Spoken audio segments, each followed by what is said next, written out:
जब महल पहुंचे तो द्वार पे खड़े द्वारपाल ने उन्हें रोककर पूछा, आप कौन हैं?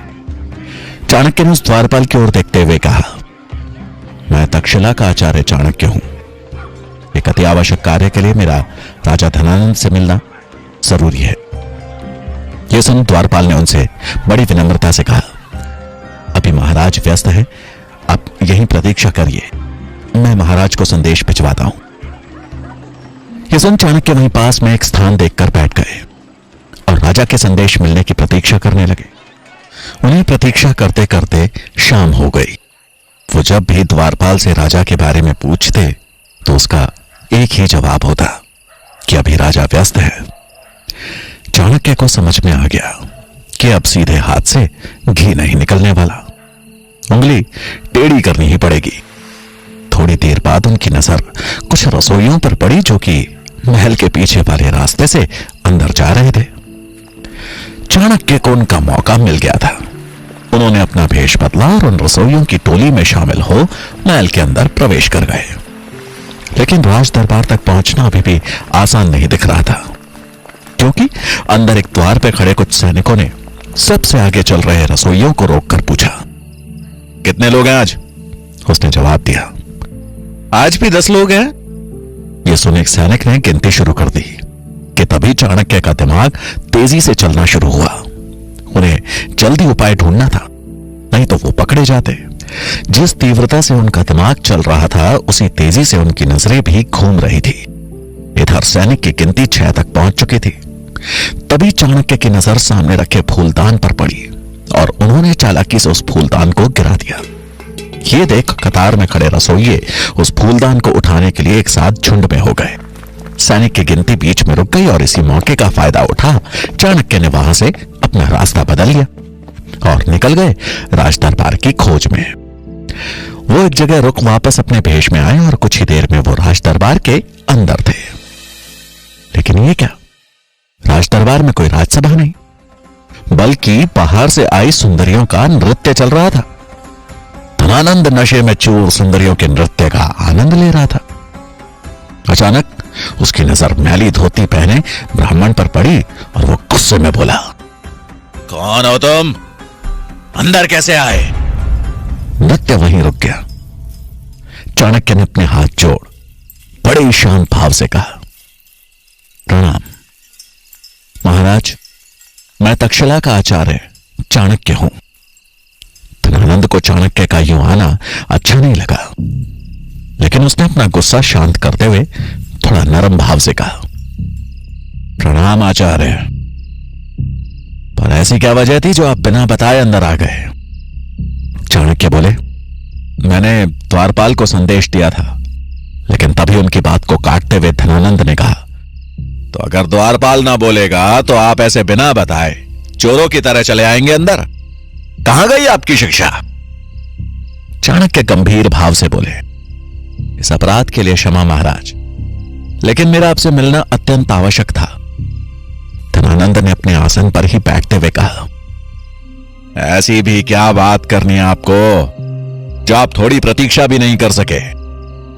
हम भी तो जरूरी काम कर रहे हैं। आपका भाग्य अच्छा है कि हम ब्राह्मणों को नहीं मारते, वरना अब तक ये शीश धरती पर होता। ये कहते हुए राजा धनानंद ने एक गहरी सांस ली और कहा, अब जब आपने इतना साहस दिखाई दिया है तो बताइए, क्या बात करनी है आपको?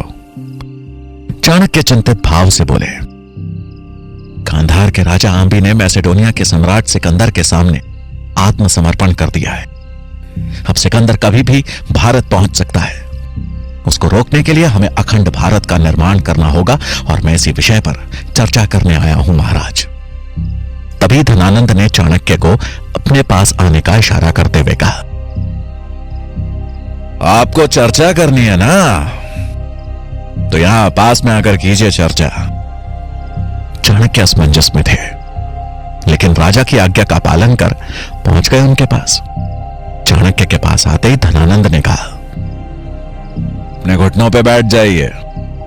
चाणक्य ने इस अपमान को सह लिया, क्योंकि उस समय उनके मन में सिर्फ और सिर्फ प्रजा और देश की चिंता थी। वो अपना स्वाभिमान त्याग वहीं घुटनों के बल बैठ गए। वो बैठे ही थे कि धनानंद ने उनकी तरफ गुस्से से देखा और कहा, ये है तेरी औकात। अब तू मुझे सिखाएगा कि राज्य कैसे चलाना है, कैसे सुरक्षा करनी है। अब तू बताएगा मुझे कि अपने राज्य का विस्तार कैसे करना है। तो कौड़ी का शिक्षक है तू, चुपचाप अपना काम कर। युद्ध के बारे में सोचना और लड़ने का काम हमारा है, समझा? ये सुनते ही चाणक्य बोले, क्षमा महाराज, मेरी शिक्षा ने मुझे यही सीख दी थी कि यह राज्य जितना आपका है उतना ही हम सबका। मैं तो अपना कर्तव्य समझ आपसे मदद मांगने आया था। केवल आप ही हैं जो सिकंदर को रोकने का सामर्थ्य रखते हैं। धनानंद गुस्से में खड़ा होकर गरजा, हमें अपने सामर्थ्य का ज्ञान है और जब सिकंदर मगध पर आक्रमण की सोचेगा तो हम उससे निपट लेंगे। सीमा सुरक्षा राजा का नहीं, सैनिक का कार्य है। अब इससे पहले कि हम भूल जाएं कि तुम एक ब्राह्मण हो, जिस गति से आए थे उसी गति से बाहर निकल जाओ।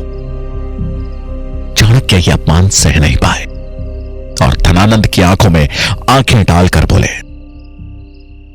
निकल जाऊंगा महाराज, परंतु अगर आप अपना कर्तव्य निभा रहे होते तो एक ब्राह्मण को तक्षशिला से चलकर यहां आना ही नहीं पड़ता। राजा का कर्तव्य दुर्बलों की रक्षा करना है, ना कि उन पर अत्याचार करना। और मगध की दशा देख मुझे इतना आभास तो हो गया है कि हम शीघ्र ही संपूर्ण भारत सिकंदर को भेंट स्वरूप दे बैठेंगे। यह सुनते ही धनानंद का पारा आसमान चढ़ गया और उसने चाणक्य को जोर से लात मार के नीचे गिरा दिया और सैनिकों को आवाज लगाते हुए कहा, ब्राह्मणों का मान सम्मान इस चोटी में होता है ना, इस दरिद्र ब्राह्मण को इसकी चोटी से खींचते हुए बाहर ले जाओ। सैनिकों ने तुरंत आज्ञा का पालन किया और चाणक्य को चोटी से खींचते हुए द्वार की तरफ ले जाने लगे। द्वार तक पहुंचने से पहले ही चाणक्य ने उन सबको एक जोर का धक्का दिया, जिससे वो सैनिक लड़खड़ाकर गिर गए। अब चाणक्य ने अपनी शिखा खोलनी शुरू की और गुस्से में उबलते हुए धनानंद की तरफ बढ़ते हुए गर्जना की, धनानंद, मुझसे भूल हो गई कि मैं तो जैसे पापी से यह उम्मीद लगा बैठा कि तू बचाएगा इस देश को। एक शिक्षक का, एक ब्राह्मण की शिखा का अपमान किया है तूने। तो इस शिखा की सौगंध मैं जनक पुत्र चाणक्य, तक्षशिला का आचार्य, आज यह प्रण लेता हूं कि जब तक तेरा और तेरे इस नंद वंश का सर्वनाश कर मगध की राजगद्दी पे एक योग्य राजा ना बिठा दूं, मैं ये शिखा नहीं बांधूंगा। ये बोल चाणक्य वहां से तेजी से निकल गए। धनानंद उनकी बात सुन गुस्से से लाल हो गया और उसने अपने सैनिकों को आदेश दिया, अगर यह ब्राह्मण फिर से इस राज्य के आसपास भी दिखा तो इसका सर कलम करके बीच बाजार में लटका देना। धनानंद से मिले अपमान के बाद चाणक्य ने उसे दिन मगध छोड़ दिया और अब उनके जीवन का लक्ष्य था एक अच्छे राजा का चुनाव करना, जो दयालु हो, पराक्रमी हो, जो प्रजा के हित के बारे में सोचे और एक अखंड भारत का निर्माण करे। तक्षशिला की तरफ बढ़ते हुए जब वो जंगल से होकर जाने वाले मार्ग पर चल रहे थे तो उनकी नजर उसी मार्ग पर आगे चल रहे एक 14 साल के बच्चे पर गई। वो बच्चा अकेला था। वो दिखने में पतला था लेकिन उसका शरीर फुर्तीला था। उस बच्चे ने एक मैली सी धोती पहनी थी। उसकी कमर में एक गुलेल लटकी थी। वो बच्चा शिकार पर निकले किसी चीते की तरह घात लगाए धीमे धीमे आगे बढ़ रहा था। उसे देख चाणक्य को उत्सुकता हुई और उन्होंने मनी मन कहा, ये बच्चा सुनसान जंगल में क्या कर रहा है? अब चाणक्य भी धीमे पांव उस बच्चे के पीछे पीछे चलने लगे। तभी उन्होंने देखा कि वो लड़का 2 लोगों का पीछा कर रहा है। कुछ दूर पीछे चलने के बाद चाणक्य ने देखा कि वो बालक जिन 2 लोगों का पीछा कर रहा है वो भी एक अकेले चल रहे यात्री का पीछा कर रहे हैं। ये देख चाणक्य को समझने में देर नहीं लगी कि वो दोनों लोग लुटेरे थे और अपने आगे चल रहे यात्री को लूटने की मंशा से उसका पीछा कर रहे थे। लेकिन तभी वो बच्चा हवा के झोंके की तरह गायब हो गया। ये देख चाणक्य अचंभित हुए और इससे पहले कि वो कुछ समझ पाते, उन लुटेरों ने अपनी कमर से कटार निकालते हुए उस आदमी पे हमला कर दिया। चाणक्य उन लुटेरों को रोकने के लिए आगे बढ़े थे कि तभी उन लुटेरों पे किसी ने गुलेल से हमला किया और वो तुरंत ही जमीन पे गिरकर मूर्छित हो गए। हैरान हो चाणक्य ने जब नजर दौड़ाई तो सामने पेड़ पे बैठा वो बालक दिखा, उसके हाथ में गुलेल दिखी। छलांग मारकर वो बालक पेड़ से नीचे उतरा और उस यात्री के पास पहुंचकर बोला, आप ठीक तो हैं? आपको चोट तो नहीं आई? वो आदमी अपने सामने खड़े इतने छोटे बच्चे की बहादुरी देख अचंभित था।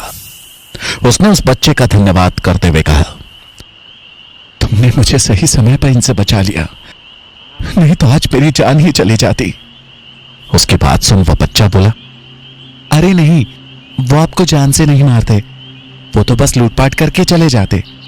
लेकिन अब आप सुरक्षित हैं, आप जा सकते हैं।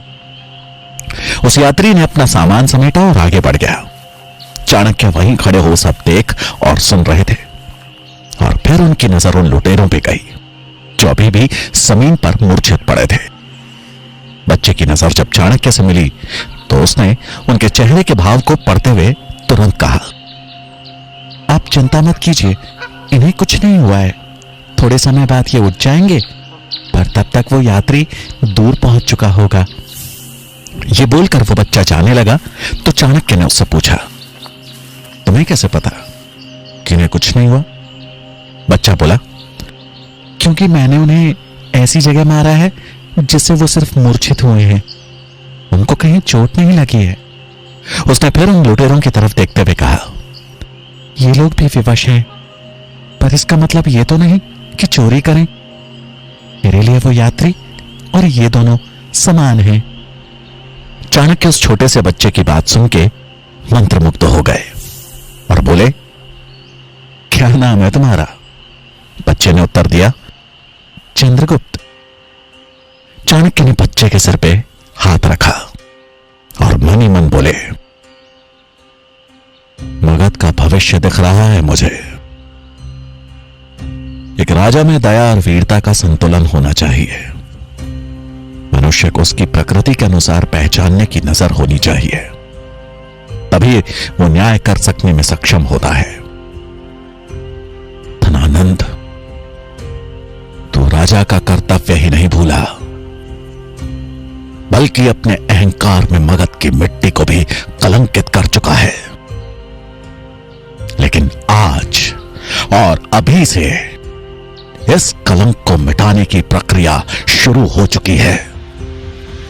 अब समय नहीं है तेरे पास धनानंद, बहुत जल्द तेरा लहू सिंचित करेगा मगध की पावन भूमि को। मेरी खोज आज पूरी हो गई है, मिल गया है मुझे मगध सम्राट। मगध की राजगद्दी पर अब चंद्रगुप्त बैठेगा और उसे इस राजगद्दी तक पहुंचाऊंगा मैं।